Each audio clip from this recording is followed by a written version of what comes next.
Segundo Samuel, biblistas dizem que esse livro foi escrito pelo próprio Samuel e depois teve sequência, após morte de Samuel, por um outro homem chamado Natã. Existe um livro que chama o livro de Natã, tá? Que esse não faz parte do cânon, e por aí vai. Mas aqui conta a história de um homem. Esse homem é Davi, e nós queremos hoje, nessa noite, falar um pouco dessa narrativa, né? Entender um pouquinho a história do que aconteceu aqui e o que isso quer trazer para nossa, através da leitura, trazer para a nossa vida e aplicação. Acharam 2 Samuel, capítulo 11. Legal, já está ali também. E aconteceu que, tendo decorrido um ano, no tempo em que os reis saíam à guerra, Davi mandou Joabe para a guerra, com ele os seus servos e todo Israel, e eles destruíram os filhos de Amon, cercaram Rabá, porém Davi ficou em Jerusalém. Ou seja, Davi não foi para a guerra. No ano em que os reis saíam para a guerra, Davi ficou. No ano que os reis saíam para trabalhar, para estar à frente do seu exército, Davi preferiu aquele ano não sair. E aconteceu que numa tarde, Davi se levantou do seu leito e andava passeando no terraço da casa real. Viu do terraço a uma mulher que se estava banhando, e era esta mulher muito formosa à vista. Mandou Davi perguntar quem era aquela mulher, e disseram: porventura não é essa Betseba, filha de Eliã, mulher de Urias? Então enviou Davi um mensageiro e mandou buscá-la, e ela veio, e ela se deitou com Davi, pois já estava purificada. Depois voltou para sua casa, e a mulher engravidou, mandou dizer a Davi: estou grávida. Então Davi mandou dizer ao general Joabe: manda-me Urias, o heteu. Joabe mandou Urias de volta a Jerusalém até Davi.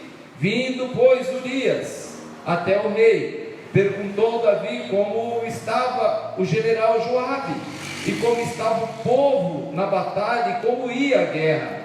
Depois disse Davi a Urias: agora vai para a tua casa, toma banho. E saindo Urias da casa real, logo lhe foi mandado um presente da mesa do rei. Porém Urias deitou-se à porta do palácio com todos os servos do rei, e não desceu para sua casa. Avisaram a Davi, dizendo: Urias não foi para a casa dele. Então disse Davi a Urias: não vens tu de uma jornada?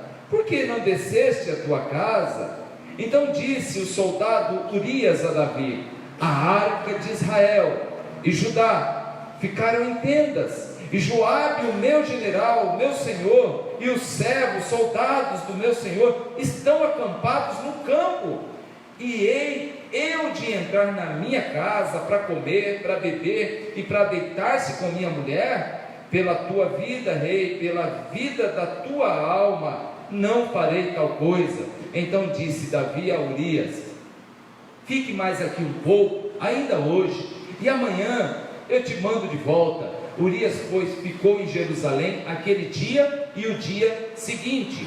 E Davi convidou novamente Urias, e comeu e bebeu diante dele, e o embebedou, e à tarde saiu a deitar-se na sua cama com os servos de seu senhor, porém não foi para a sua casa, não desceu para a sua casa. E aconteceu que pela manhã Davi escreveu uma carta para o general Joabe, e mandou-lhe pelas mãos do próprio Urias. Escreveu na carta dizendo: coloque Urias na frente da maior força da peleja, Depois retirai-vos de trás dele, para que ele fique na frente e morra ferido. Aconteceu, pois, que tendo Joabe observado bem a cidade, pôs Urias no lugar onde sabia que havia homens valentes. E saindo os homens da cidade, pelejando com Joabe, caíram alguns do povo, dos servos de Davi. Morreu também o soldado Urias, o heteu. Então mandou Joabe e fez saber Davi todo o sucesso daquela peleja.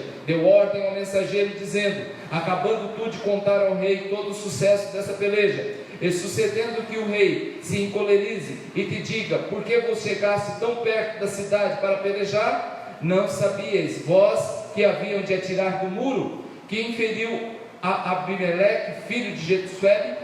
Não a lançou uma mulher sobre eles do muro, um pedaço com a mó corredora, de que morreu também Tebes? Porque vos chegaste ao muro, então você dirá ao rei: também morreu teu servo Urias. Versículo 22.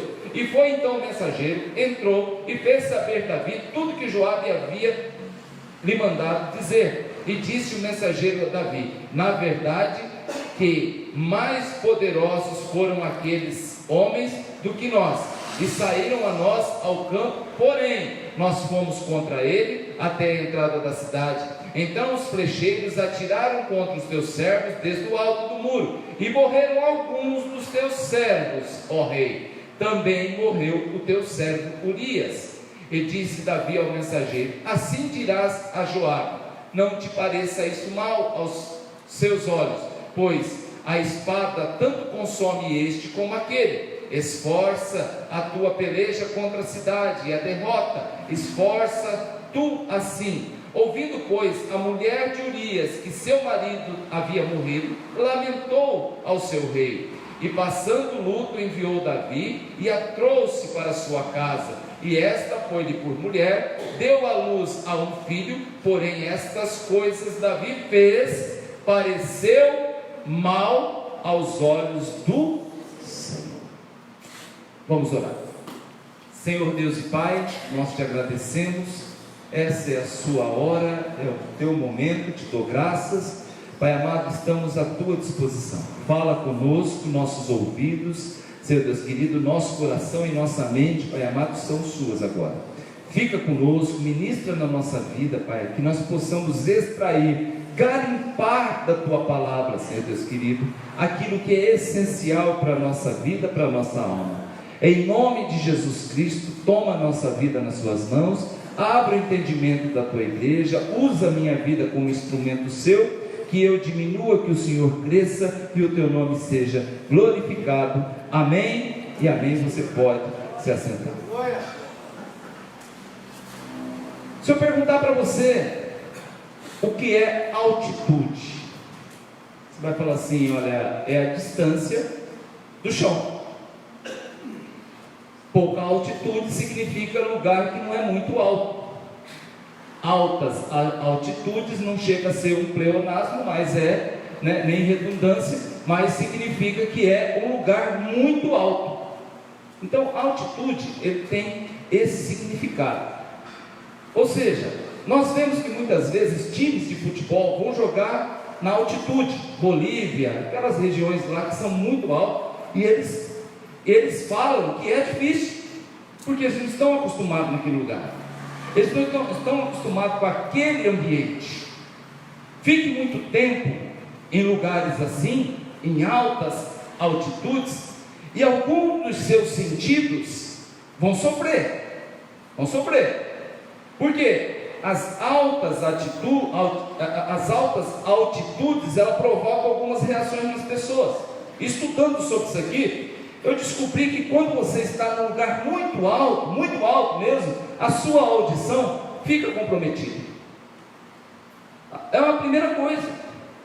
Se você está aqui, você sobe sem o devido cuidado, sobe de uma vez, o que acontece? Uma das primeiras coisas é a variação nos seus ouvidos, na sua audição. A altitude faz com que a nossa audição fique comprometida. É necessário de tempo em tempo subir, parar um pouco, descer um pouquinho às vezes, depois continuar subindo, desce mais um pouquinho. Alpinistas trabalham assim, Então, quer dizer, é necessário de tempo em tempo descer um pouco, para que não haja um problema irreversível na sua audição. Quando se está em alta altitude, as vozes ficam mais distantes. Quem está lá em cima dificilmente ouve quem está lá embaixo, né? As frases parecem abafadas, as pessoas estão gritando, você não está ouvindo quem está lá em cima. Então, o primeiro sintoma de quem sobe demais e sobe rápido está na audição, tem problema em ouvir.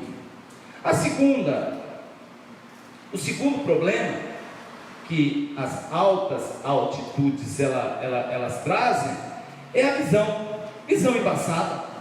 Você não vê nitidamente, é difícil focalizar pessoas que estão lá embaixo, que você está lá em cima.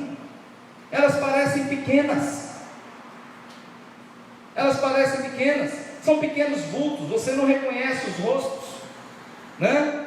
Você mal consegue distinguir uma pessoa da outra, parecem todas iguais.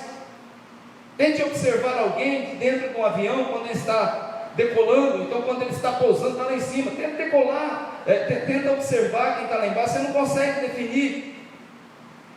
Terceiro problema das altas altitudes: mente fica atordoada, metabolismo.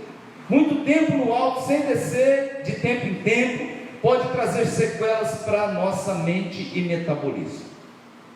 Quando se está no topo por muito tempo, não demora muito para observar atitudes impensadas, operações arriscadas, manobras comprometedoras, irracionalidade foge.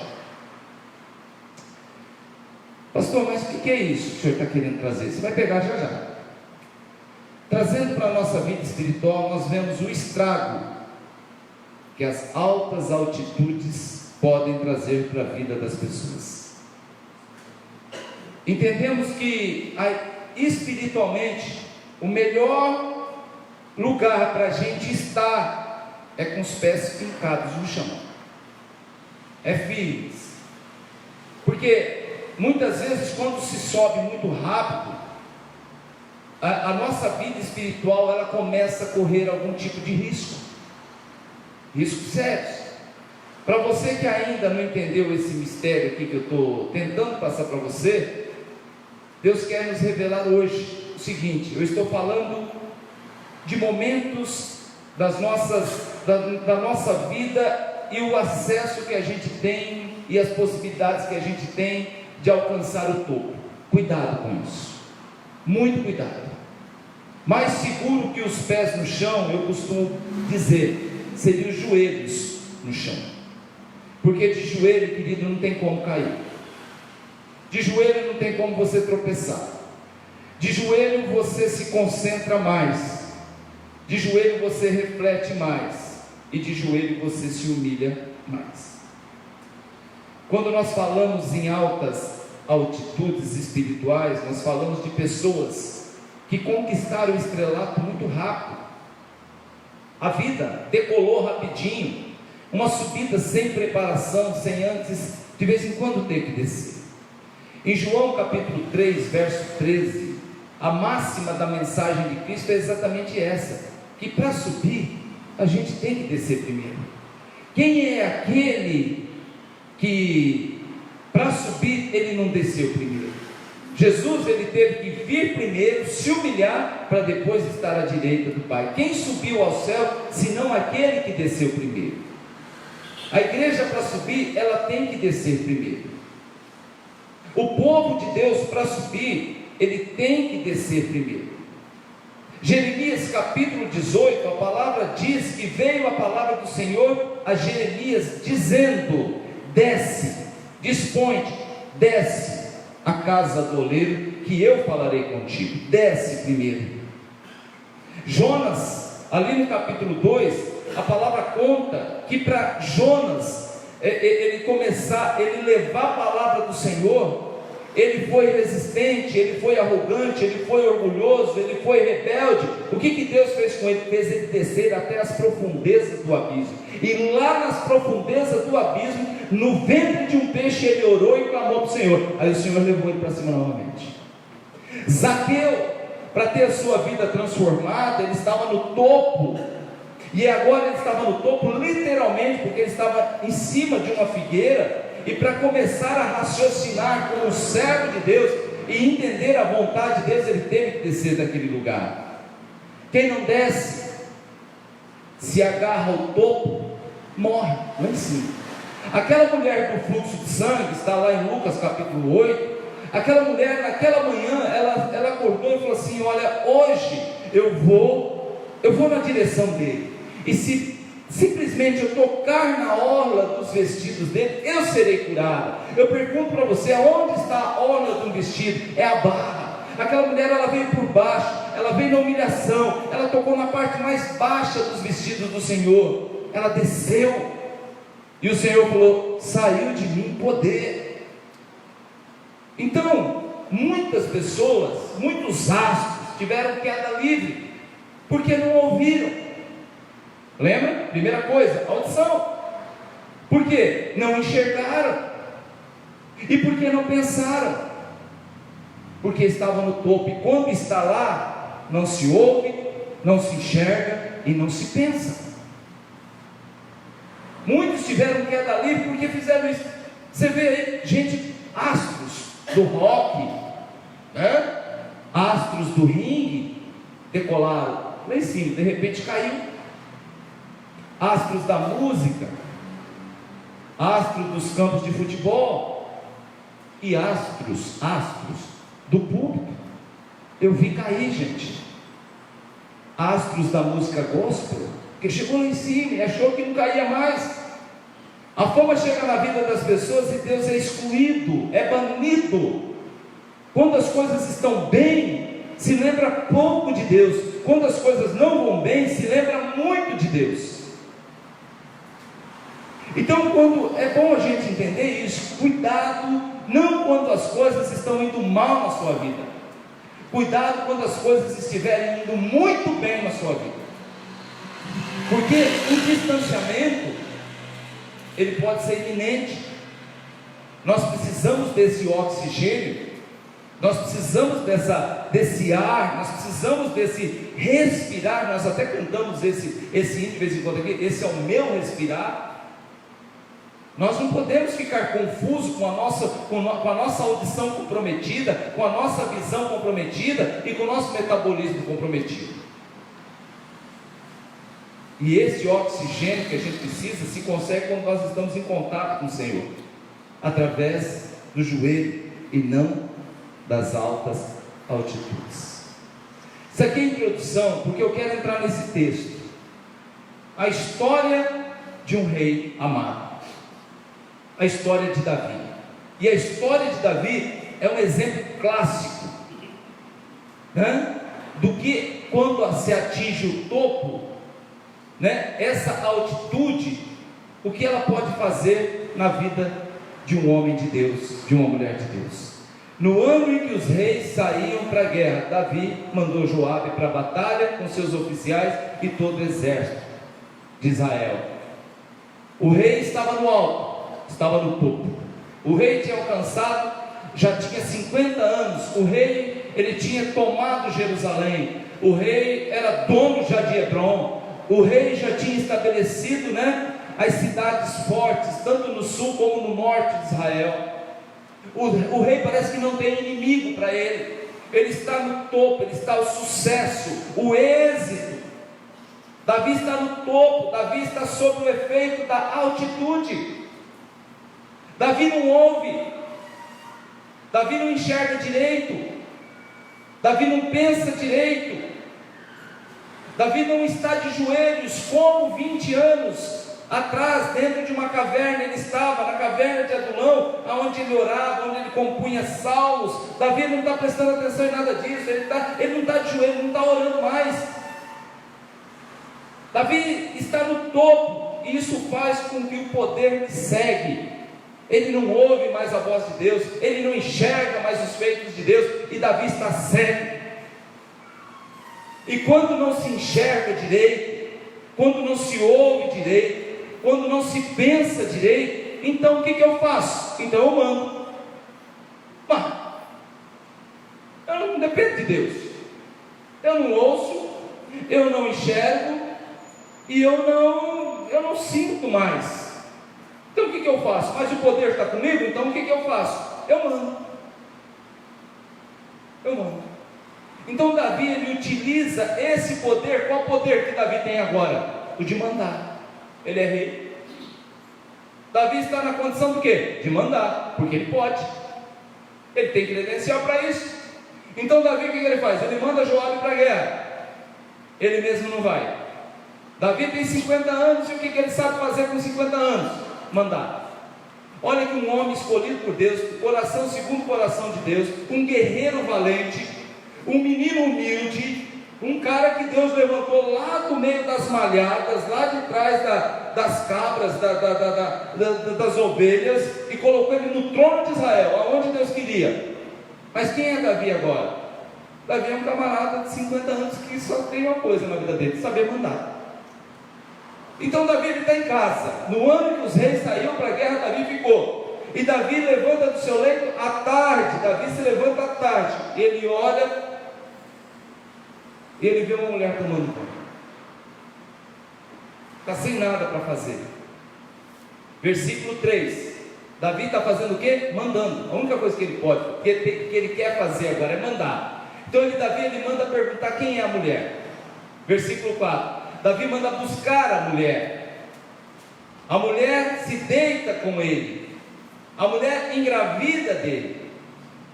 Versículo 6. Então Davi manda mensageiros para Joabe e manda trazer Urias.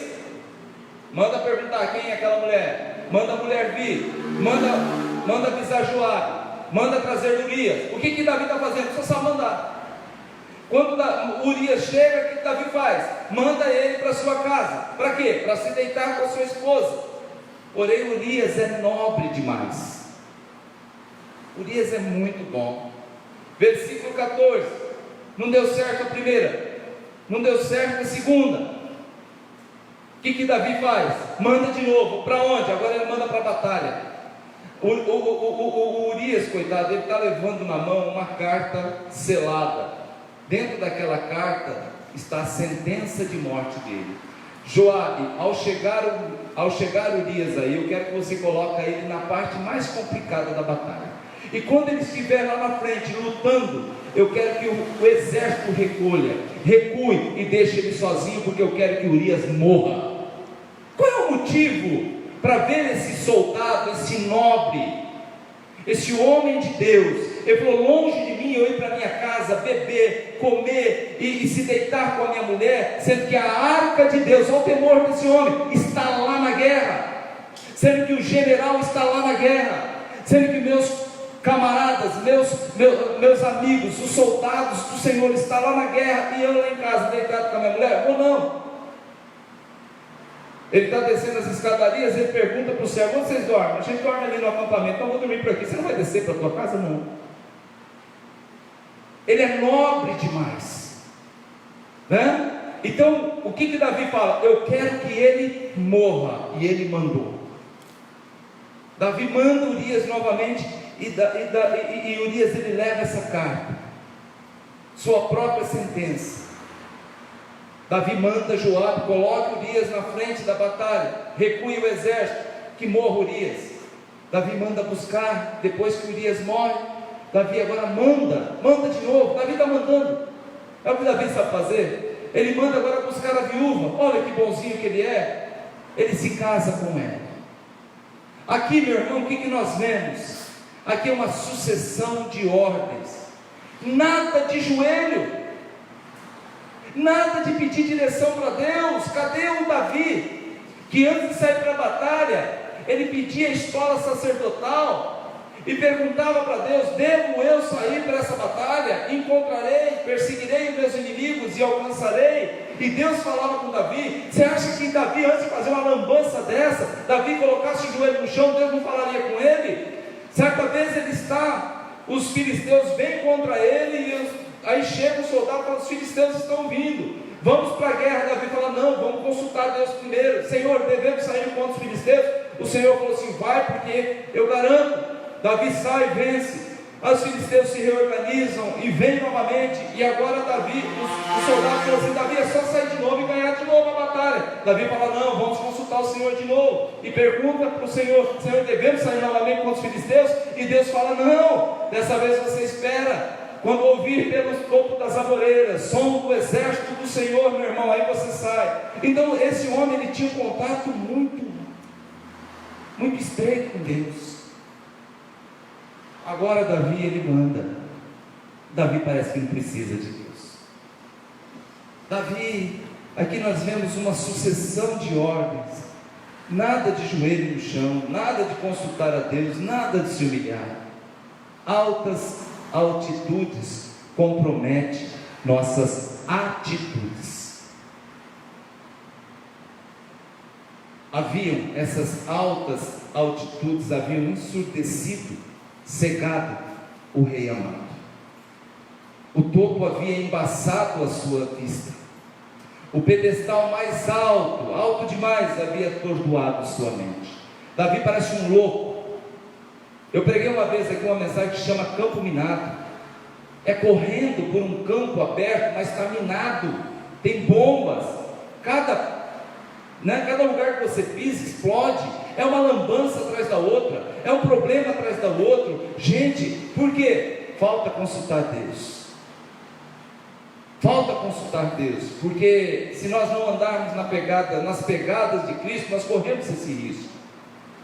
Então, aqui, eu estava vendo isso aqui, eu falei: meu Deus, o topo havia embaçado a vida, as vistas de Davi. Davi não pensava mais como um servo de Deus. Parece que Davi agora não precisa mais de Deus. Você já passou por isso, meu irmão? Você já passou por alguma coisa parecida? Eu tenho muito temor ao Senhor e por essas situações. E foi mais ou menos no ano de 2009, eu creio que foi 2009, as coisas estavam correndo bem demais, estava tudo lindo, as coisas estavam caminhando bem, trabalho, ministério, família, estava uma delícia. Mas eu achei estranho, tudo está correndo muito bem já por um bom tempo. E eu percebi que aquilo estava me enfraquecendo de alguma forma, porque parecia que o responsável pelo êxito era eu. Não, mas porque eu fiz isso? Sabe, lá no começo você fala: não, é porque Deus está abençoando, é porque Deus está fazendo. Mas chega um momento, você fala: não, é porque eu tomei essa decisão, não é porque eu fiz isso, é porque eu agi daquela forma. Peraí, e Deus? E Deus? E eu fiz uma oração que eu sempre brinco aqui na igreja, eu falei: Senhor, se de alguma forma tudo que está acontecendo, esse sucesso, se tudo isso que está acontecendo me tirar, que seja uma vírgula da tua presença, manda a prova. Isso é a oração do tolo. Nunca faça uma oração dessa para o Senhor, porque pensa na oração que Deus ouve. Manda a prova. Ah, Senhor, eu estou muito relaxado, eu estou muito assim, está tudo muito bom, então manda a prova. Ô retardado, você não sabe o que você está pedindo, miserável. Eu acho, meu irmão, que eu não acabei de fechar a boca. Aí começa uma atrás da outra. Eu falei: para a prova, Senhor. Às vezes a gente precisa fazer uma oração meia doida para Deus nos posicionar aonde nós estamos. Você já parou? Ou seja, você já passou por isso? Nobre demais para se pensar em Deus, ou então famoso demais para pedir ajuda para alguém, importante demais, inteligente demais para se humilhar, sucesso demais para se ajoelhar e pedir perdão, orientação ao Eterno. Olha o que Davi está fazendo. A falta de Deus, querido, faz você cair. Isso é certo.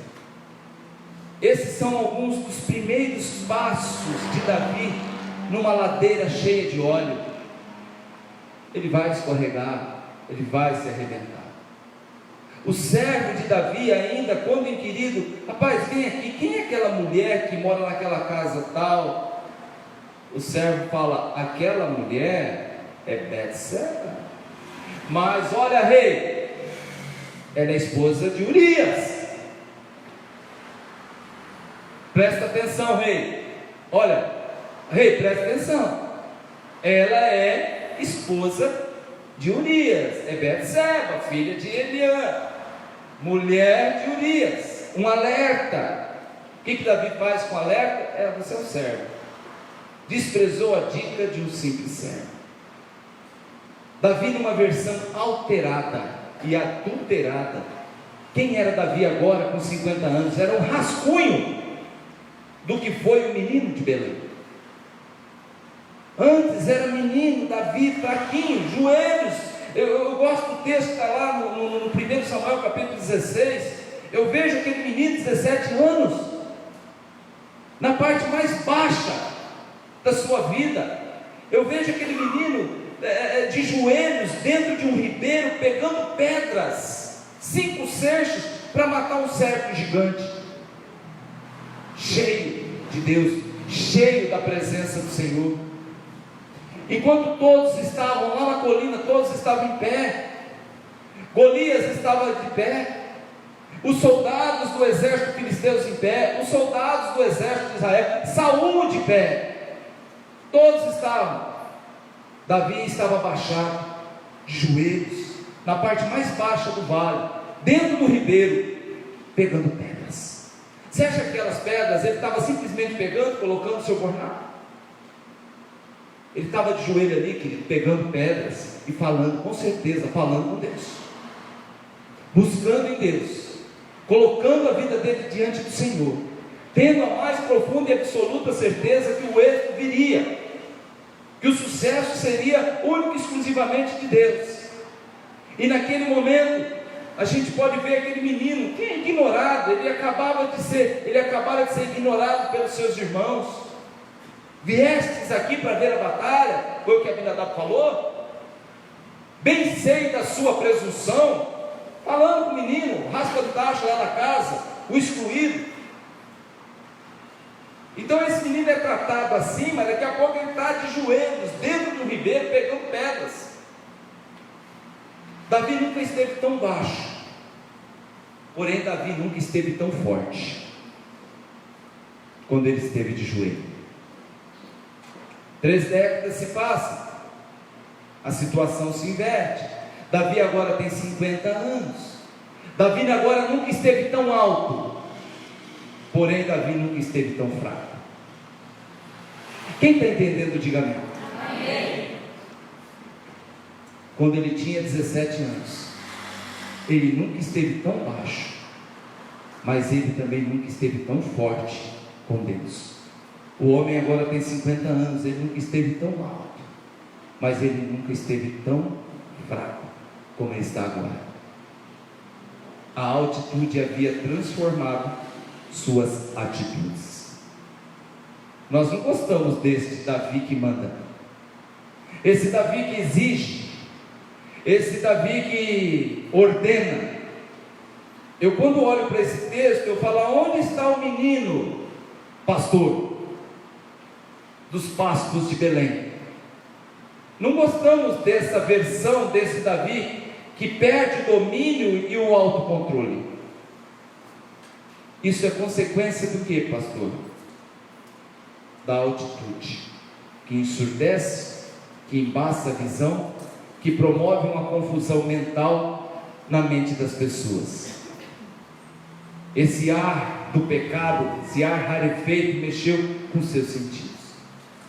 Ou seja, Davi não ouviu, Davi não enxergou, Davi não pensou no estrago que estava fazendo para a sua própria vida. Meu irmão, o estrago aqui é grande. Nunca mais a vida desse homem vai ser a mesma. Nunca.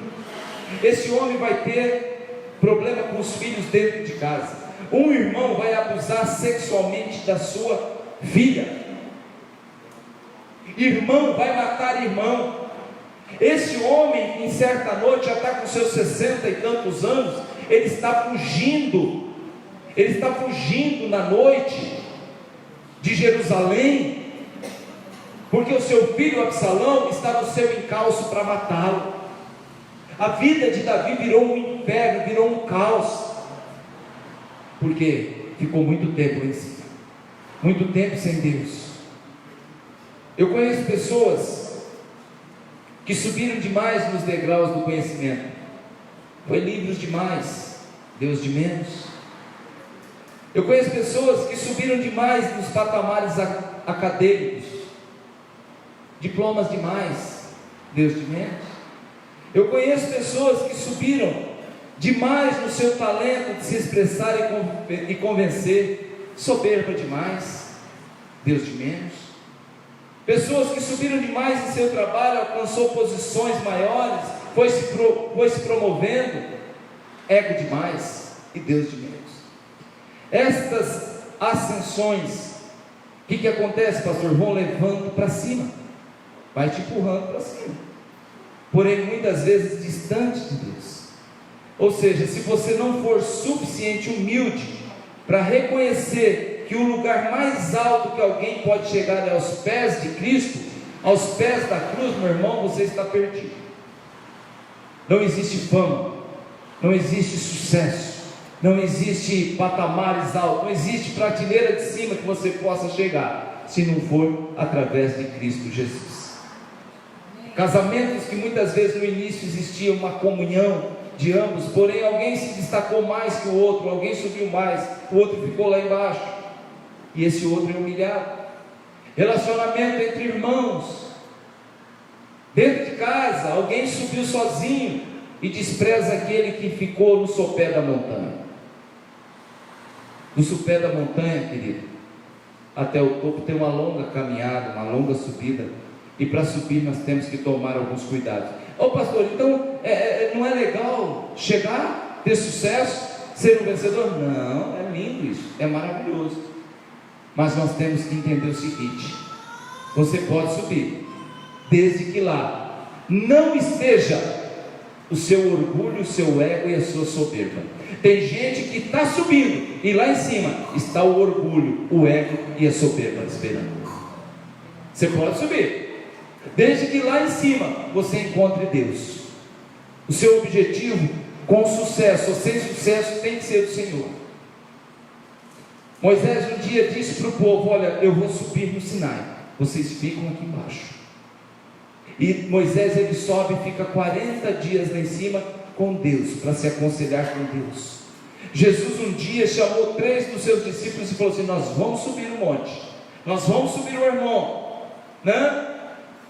No monte da transfiguração, para ter um momento com Deus, com Elias e com Moisés. Olha que coisa linda.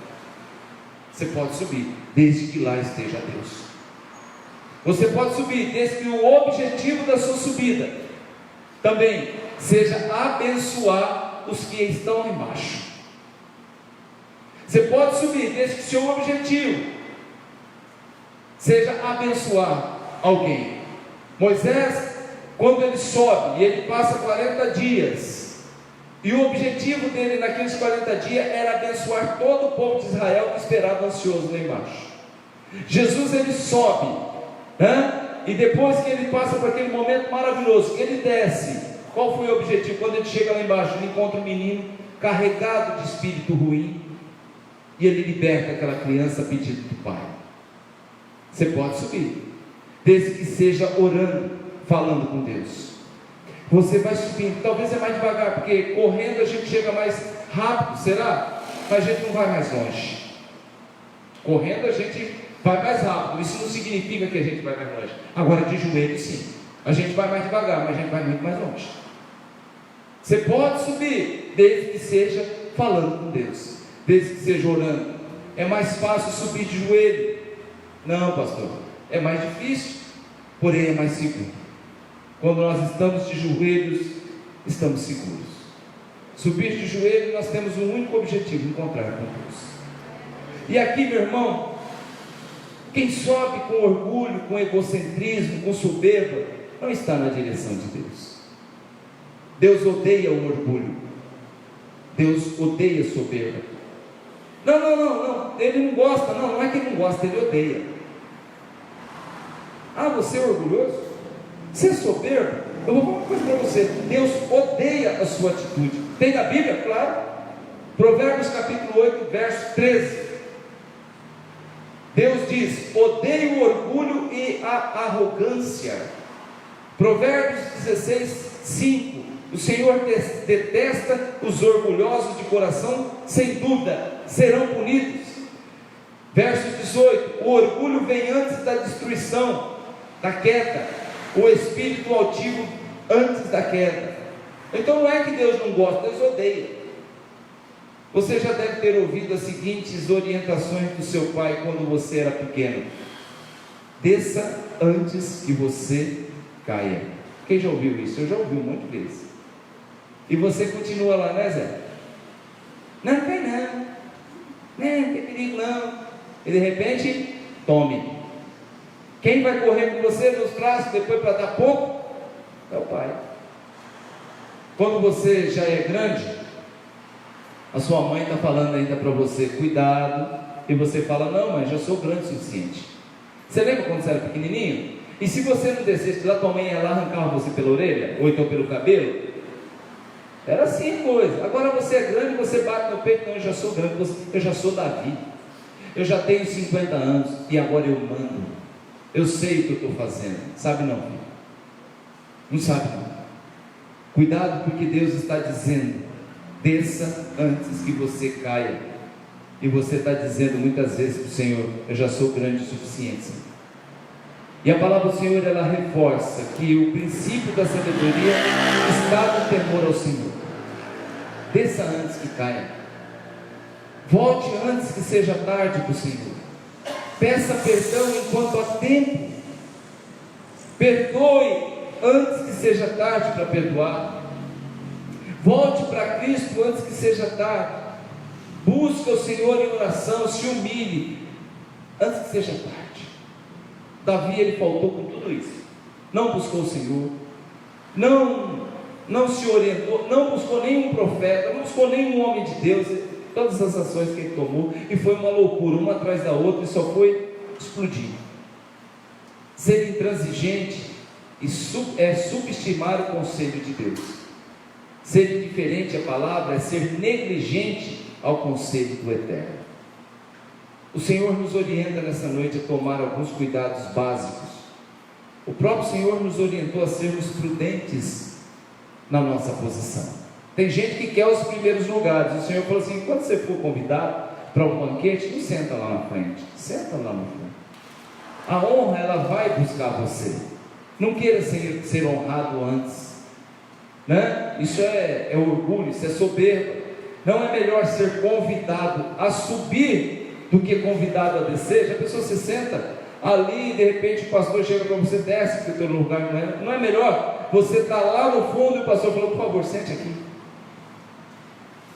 Deus tem um remédio para os altivos, né? O olhar altivo, os poderosos. Desça da montanha. Quando você descer, você vai enxergar melhor, ouvir melhor e respirar melhor. Eu quero nessa noite, querido, falar para você que Deus quer nivelar o seu povo com a mesma régua, o prumo da humildade, onde ele diz que ele começa o capítulo 5 de Mateus, nas bem-aventuranças, falando exatamente isso. Bem-aventurados são os humildes, são os mansos, bem-aventurados são aqueles que estão embaixo, né? A parábola do fariseu e do publicano, os dois entram no templo.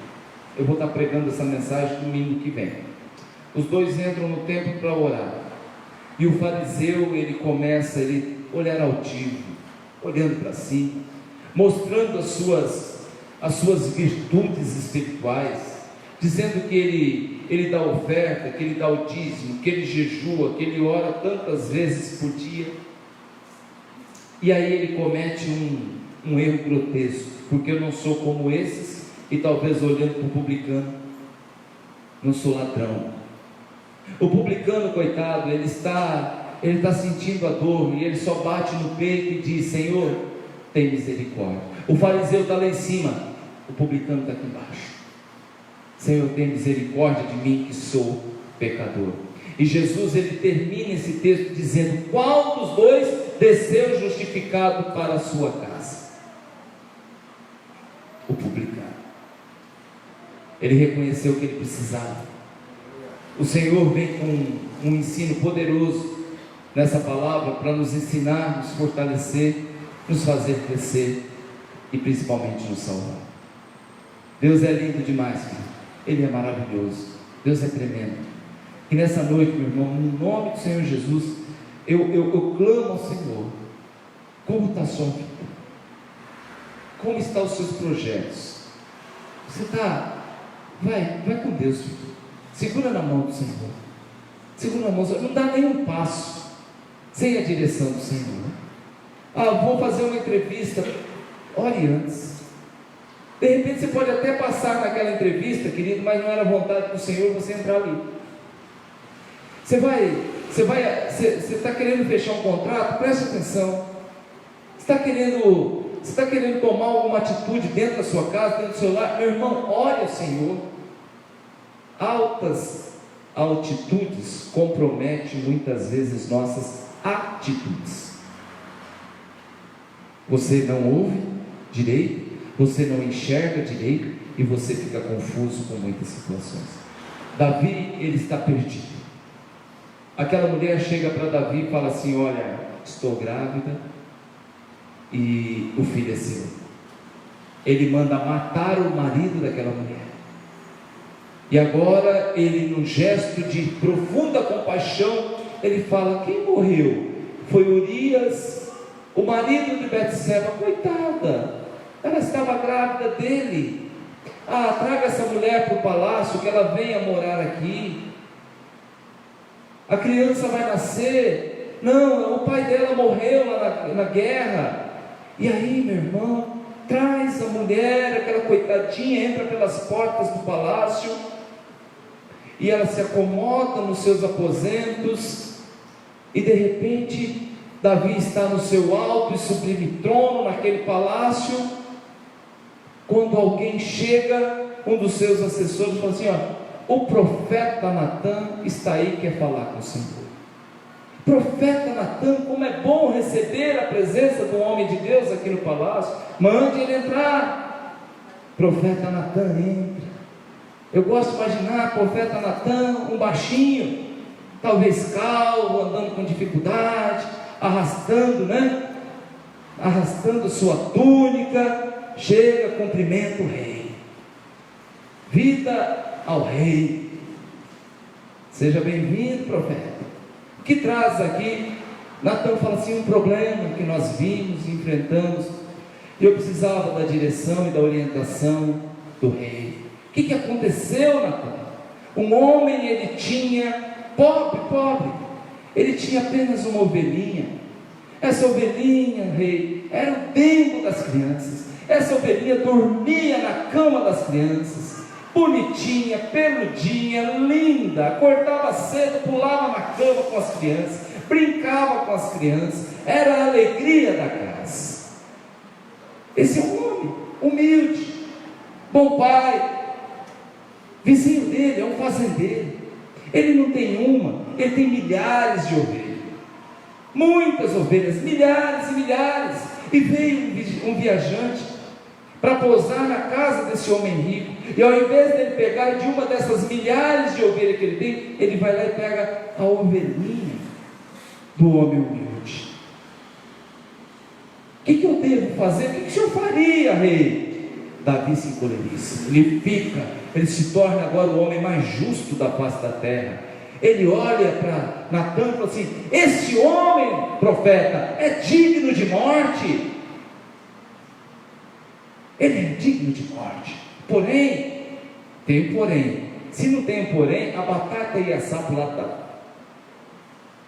Porém, é necessário que ele restitua 4 vezes aquilo que ele tomou. Aí baixinho, chega mais perto do rei, coloca o dedo entre os olhos de Davi e fala: você é esse homem. E ele começa a falar o porquê. E aí Davi desmorona. Estava lá em cima. De repente esse homem cai em queda livre. A verdade foi revelada. Deus, por misericórdia, permitiu que isso acontecesse na vida do rei Davi. E Davi, ele chora. ele implora. Deus ele não se deixa escarnecer. E quando Deus ama, ele permite que algumas situações aconteçam realmente, para que venha à luz aquilo que é verdade. E a palavra do Senhor diz que Davi se humilhou. Olha, Davi, Deus não vai te matar, mas se prepara, porque coisas ruins virão. Esse menino que vai nascer, ele não vai viver. Davi fala: não, eu vou implorar para Deus, eu vou jejuar, agora eu desci, eu estava lá no topo, agora eu desci, agora eu vou para o joelho. E ele se tranca no quarto, ele ora, ele não faz a barba, ele não toma banho, ele não come, ele rejeita a comida, e ele clama ao Senhor: Senhor, tem misericórdia, tem misericórdia, tem misericórdia, não leva a criança, eu fui o culpado, eu fui o responsável, Senhor, não tira ele de mim. E a criança morreu.